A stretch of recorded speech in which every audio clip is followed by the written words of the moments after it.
Selamat sore, jumpa lagi di Kembar 97, channel yang saya buat untuk suka-suka. Teman-teman semuanya akan berbicara dengan salah satu legenda hidup sepak bola. Dan dia juga pemain terbaik dulunya pada masanya dan juga pelatih sepak bola yang mana diketahui hampir pelatih sepak bola yang mana salah satu liga Indonesia, salah satu klub besar Indonesia hampir terdegradasi dan diselamatkan oleh sentuhan tangan dari coach ini. Langsung saja kita bicara sama coach ini, kita bicara santai. Halo coach, apa kabar? Baik, Dengan coach siapa ini? Coach M. Zain Al-Hadad atau biasa dipanggil Coach Mama. Nah, Coach Mama luar biasa, legenda hidup sepak bola Indonesia. Coach, saya pengen nanya sejak karir awalnya Coach sebagai pemain sepak bola Indonesia, tolong diceritakan Coach. Ya, mula-mula saya waktu berusia belasan tahun, saya ditawari latihan di salah satu klub yang baru muncul. Sebetulnya klub itu klub Niak Mitra Surabaya.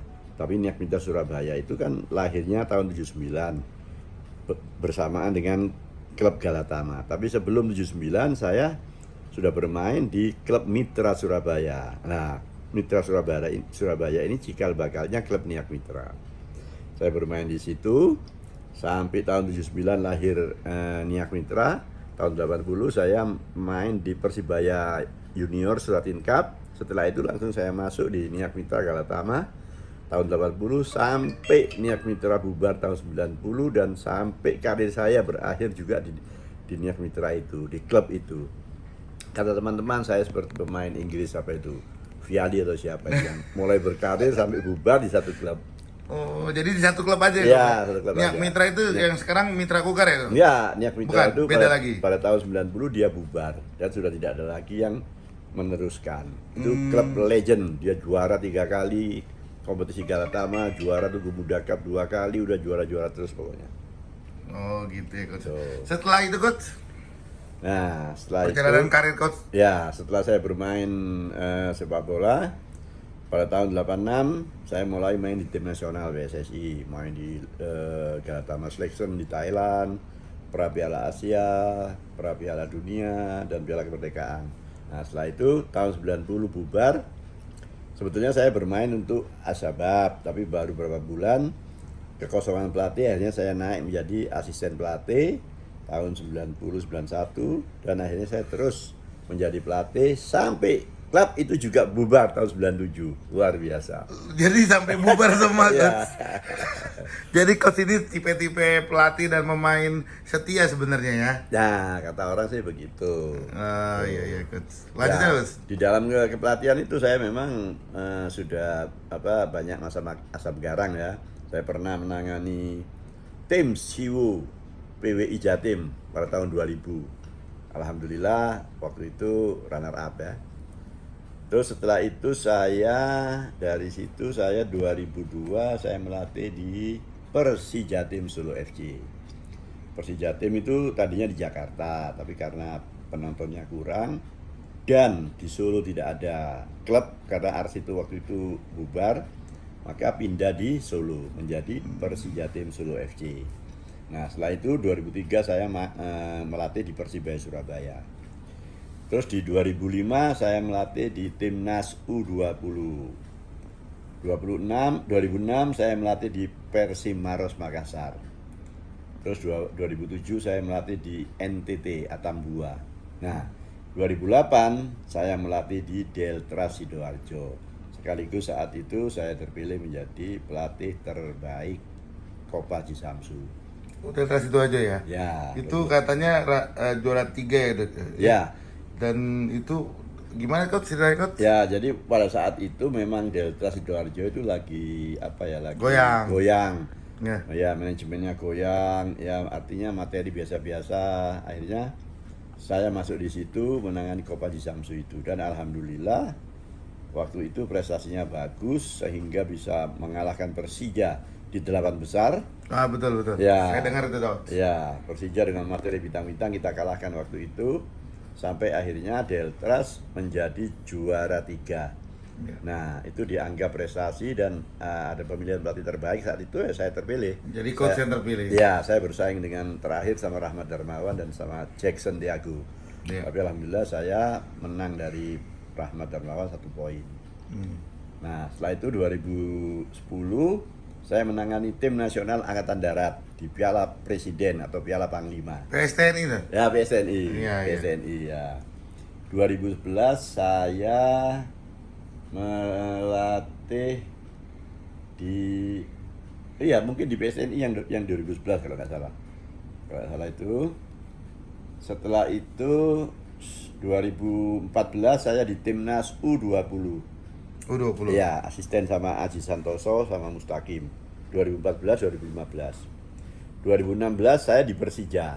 2016. 16. Nah, Ah, Persija siap. saat itu di putaran pertama dipegang oleh pelatih asing yang namanya Paulo Camargo.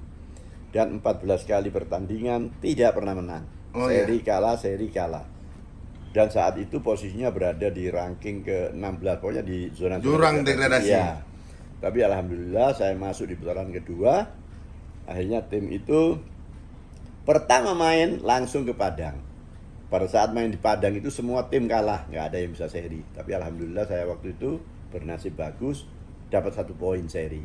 Nah, Ya. setelah itu beruntun menang. Pokoknya alhamdulillah di terakhir kompetisi tim itu tidak degradasi.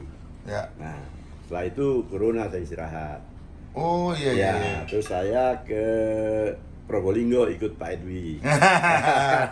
Ya, coach. Ya kan? Jadi Bentuk- Persija itu stop karena corona ya? Ya, corona terus bentuk polisi FC itu di Probolinggo. Ah, polisi FC. Ya, terus setelah itu ke Madiun, Pak Edwi jadi Kapolres, saya juga ikut bentuk polisi FC juga Madiun. Setelah itu ke Aceh, Ya. ikut juga saya ke Aceh. Jadi coach ini semuanya yang membentuk dari awal sebenarnya ya dok ya. Apa racikan-racikannya itu luar biasa ya coach ya. Tim sekelas Persija, klub besar saja yang menggunakan tangan pelatih asing dan hampir masuk degradasi, selamat gara-gara coach, dan cuman saat itu terhenti gara-gara corona. Ya coach ya? Ya, setelah itu 2016-2017 saya sudah nggak ngelatih, corona itu istirahat. Ya, ya, ya. Sekarang coach, kalau saya boleh tahu umur coach berapa coach? Saya 60. Saya lihat kayak masih 30 coach. Resepnya apa? Jangan dibuat pusing oleh dunia. Resepnya Dunia apa kita dok? buat pusing. Resepnya coach. Ya, Karena saya resepnya lihat coach ini bercanda. kayak masih, saya lihat pelatih-pelatih yang lain tuh kelihatan tuanya. Kalau coach ini enggak. Saya malah ngeliat coach kayak ini pemain mudanya Arsenal itu yang Ribo juga itu coach. Ya. Saya suka bercanda. Terus saya selalu menjaga makan teratur, tidur teratur, olahraga teratur, itu aja. Oh, jadi Ya. jaga badan ya coach. Jaga badan, ya. Nah coach ini baru-baru ini kan terjadi kanjuruhan nih coach. Ya, Ya. ya, Menurut pandangan pribadinya coach, ya. seperti apa yang harus dibenahi di Ya, PSSI? ya itu memang semua masyarakat Indonesia berduka, terutama saya berduka sekali. Saya cuma berharap semoga ini adalah kejadian pertama dan terakhir. Dan semua elemen sepak bola, semua stakeholder sepak bola wajib untuk bersatu dan bekerja keras. Karena kejadian itu tidak bisa ditimpakan oleh salah satu pihak. Semua ikut tanggung jawab dan ikut terlibat. Contoh, saya dulu sebagai pemain, saya sebagai pemain striker misalnya, saya sering dihajar oleh lawan-lawan. Tapi saya ketika dihajar, saya jatuh, saya bangun, saya peluk, saya selaman. Kalaupun saya melakukan sesuatu, saya minta maaf. Nah, ini juga membantu. Membantu apa? Membantu supaya penonton, apalagi tuan rumah, dia menjadi marah kalau pemainnya dikasarin atau apa. Nah, ini juga perlu. Manajer, pelatih juga perlu menginstruksikan kepada pemain-pemainnya supaya kalau benturan atau tabrakan, angkat misalnya, seperti Ya. itu. Jadi, semua elemen ikut bekerja keras. Tanpa itu nggak akan bisa. Kalau semua udah bekerja keras, maka kerja wasit nanti tidak terlalu berat. Itu. Semoga ini bermanfaat. Saya rasa seperti itu. Jadi memang dari semua elemen harus terlibat, seperti coach tadi bilang, kita nyenggol atau apa, kita bangkitkan, kita salaman gitu ya coach ya. Ya. Biar tidak memancing ya coach ya. Nah, tidak memancing kemarahan penonton. Apalagi kalau penonton tuan rumah kalah gitu. Lantas diejek atau diolok-olok, mereka akan marah. Nah, ini juga perlu untuk para pelatih juga mendinginkan suasana. Ke depan ini coach, ini rencana seperti apa coach? Kayaknya coach ini saya lihat terlihat santai coach, tidak terlalu menggebu-gebu, tidak apa-apa, tapi sekali megang langsung ada hasilnya saya lihat. Ya, terakhir saya memegang Deltras Sidoarjo. Ya. Ya, pada saat itu Deltras itu sudah hampir hilang ya. Hilang. Ya, waktu saya pegang dulu bagus, setelah itu hilang, sempat tidak ikut kompetisi. Bahkan saya dengar kalau tahun ini tidak ikut kompetisi, maka nama Deltras akan hilang. Akhirnya saya ditelepon oleh Pak Riyad, ya, Pak Amir dan Pak Marji untuk membantu Deltras yang saat itu berada di Liga 3. Akhirnya sudah persiapan cuma 1 bulan. Materi nggak ada karena pemain-pemain terbaik Sidoarjo sudah diambil ke Liga 3 yang lain. Alhamdulillah saya pegang, alhamdulillah lolos ke Liga 2. Tapi kontrak saya habis, saya tidak diperpanjang. Akhirnya saya memutuskan saya istirahat aja dulu karena saya ingin melatih Liga 1. Cuman Liga 1 saya waktu itu tidak ikut lisensi A Pro, maka sekarang saya menunggu untuk bisa sekolah lagi, ikut Liga Pro, A Pro, sehingga saya bisa melatih di BRI Liga 1. Nah, kalau Liga 1 sekarang saya mungkin belum bisa karena sertifikat tadi, kecuali asisten. Kalau asisten Liga 1 saya siap, saya mau kalau untuk asisten Liga 1, saya rasa itu. Walaupun banyak tawaran-tawaran Liga 2, Liga 3, saya tolak karena saya mau istirahat dulu sambil mau sekolah lagi. Kecuali asisten pelatih Liga 1. Iya. Berarti gitu coach. Oke coach, itu aja sementara. Terima kasih coach, sehat-sehat. Ada lagi mau disampaikan untuk pesan-pesan para atlet masa kini? Ya, saya rasa atlet masa kini, khususnya sepak bola ya, karena bidang saya sepak bola, berlatih dan bekerja keraslah untuk sepak bola. Karena sepak bola ini bisa mengangkat harkat dan martabat bangsa kita. Sepak bola sekarang bukan seperti dulu. Sepak bola sekarang sudah bisa dibuat sandaran hidup. Bahkan ada kontrak pelatih pemain Liga 1 terutama yang pemain nasional itu bisa sampai miliaran rupiah per tahun. Bravo Indonesia, bravo sepak bola kita.